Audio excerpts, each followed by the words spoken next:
শত সমালোচনা ও আলোচনার পর অবশেষে গ্রেফতার হয়েছেন আলোচিত কন্টেন্ট ক্রিয়েটর তৌহিদ আফ্রিদি।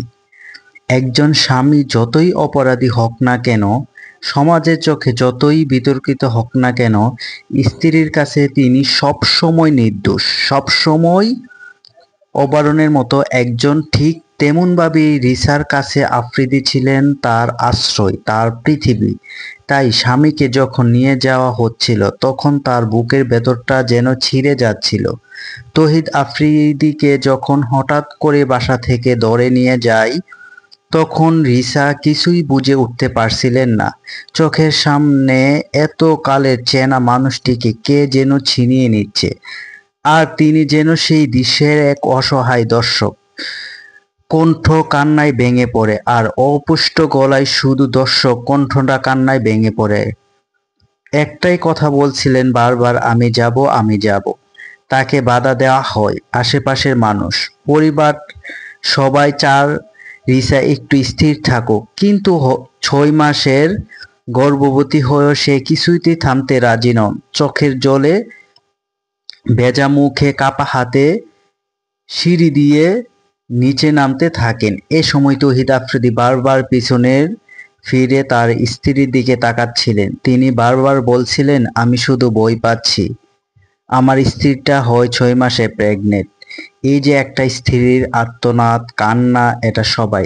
একজন স্বামী যদি খারাপ হয় তাহলেও তার স্ত্রীর চোখে অনেক মূল্যবান, কারণ যখন তার সামনে থেকে ধরে নিয়ে যায় তখন সে কান্নায় ভেঙে পড়ে। আর এই অবস্থায় তার এরকম থাকা উচিত নয়, তাকে সান্ত্বনা দেওয়ার মতো। এটা যারা মা হয় তারাই বুঝতে পারে।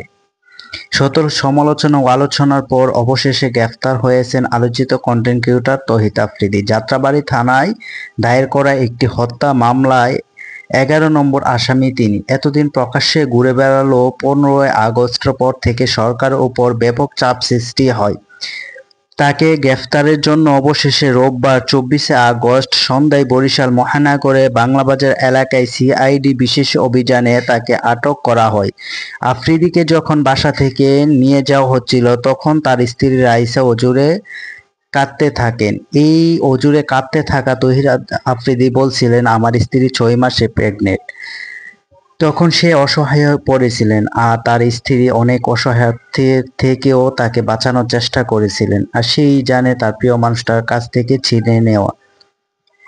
আপনাদের কমেন্টে জানাবেন আপনাদের মূল্যবান মতামত। আপনারা কি আসলে এটা একটা স্বামীর জন্য কতটা কষ্টের, স্ত্রীর জন্য কতটা কষ্টের, একমাত্র তারাই জানে। প্রিয় মানুষকে যখন চোখের সামনে থেকে নিয়ে যাওয়া হয়। অবশ্যই কমেন্টে জানাবেন আপনাদের মতামত।